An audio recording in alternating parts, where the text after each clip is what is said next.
you know what? This is exciting. We're going to learn some good food stuff. Yep. Because March is Colorectal Cancer Awareness Month. It's a month dedicated to highlighting the importance of screenings and healthy lifestyles.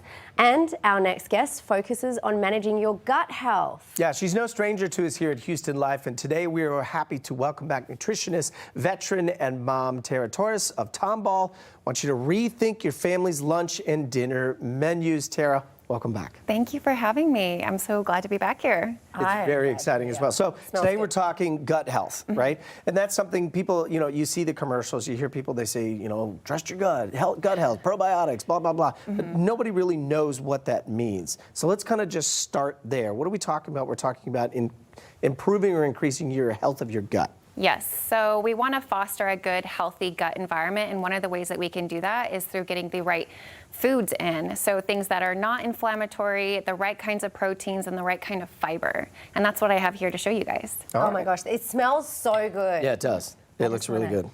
So I see what we've got. So it looks like we've got a couple of salads here, and then of course we've got the salmon. Delicious and salmon. I assume this is a salmon with lemon dill dressing. Yes. As well. Okay. Lovely. So what about this here would be sort of gut healthy if we were going to talk about it? So I went with the salmon because salmon is a very easy to digest protein, so it's not going to put a lot of stress on your gut. And the American Institute of Cancer Research actually recommends limiting red meat and processed meat because of its link to colon cancer. So one of the ways that we can do that is by eating more seafood like salmon or poultry like chicken and turkey. Okay, that's interesting. I know it can be a bit controversial, like people get upset when you say eat less meat. But I always think about it, if you're going to eat less meat, you could eat higher quality meat, like maybe have Wagyu instead.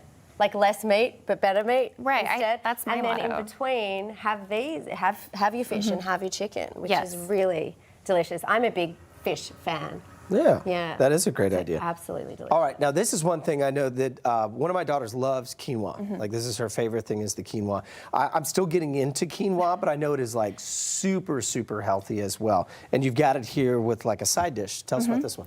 Yeah, so I picked this recipe because it's a good meatless option. And you still get a lot of high protein from this type of grain, and it also has a lot of fiber. So do the tomatoes, and we have some cucumber and onion and some bell peppers. So it's a great meatless option for you. I think, is this the one that I'm smelling that just smells so delicious? I love a quinoa salad. Oh. I do too, especially one that if it's got, to me, one of the things I know with salads is people say, oh, they get kind of like soggy and whatnot very quickly, and right? And so I'm always trying to find ways, how do we put in some kind of crunch, right? Something that could kind of counterbalance that. And I noticed we've got cucumbers in there as well, some peppers. So is this something that would you throw in like some avocado as well? Just little fresh slices on top? Yes, I love the combination of avocado. The quinoa is a very soft, fluffy grain, and then like you said, all of these other vegetables are going to give that crunch. It's also a great meal prepping option. So if you're trying to cook at night, maybe take leftovers the next day to the office, you can totally do that. This looks like it would travel well to the office, which is really delicious.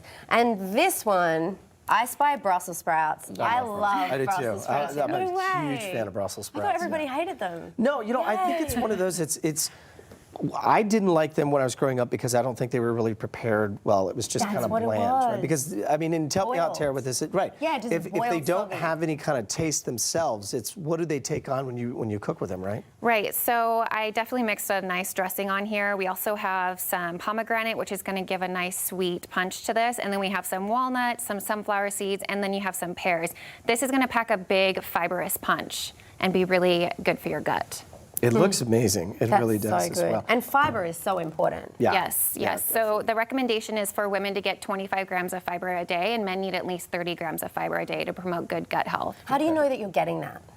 Well, one of the ways is to just start tracking. I always recommend to my clients that they spend a week tracking in a food app, and that way they can kind of learn what they're eating and what's in it, and then kind of go from there. And then just sort of find what alternatives you need if you're there. One of the things I know that's difficult with a lot of kids, if they have a little bit of a picky eater in the house, I had plenty when my kids were growing up, right? And they like, bologna, salami. Mine love salami and this and that, but that processed meats in particular is something that if you can avoid that from time to time, it's really best to. Why is that? Right, so they're showing a link between red meat and processed meat, so things like hot dogs and deli meat, and they recommend that you avoid that for colon cancer. Some other things to avoid include fast food, high sugar, high carbohydrate, refined processed carbs like pastas and breads, and also alcohol and high sugary drinks like soda. I hate to bust your bubble. We just had toxins today. Tara said, she's like, I watched that when you guys were doing that. It was just like, oh no.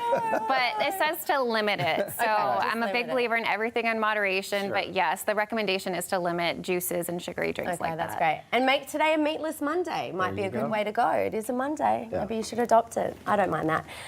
If you want to connect with Tara, then go to HoustonLife.tv, look for the Scene On section, and you can get the recipes for these delicious meals. Very good. Thank you, Tara. Thank you for As having always. me.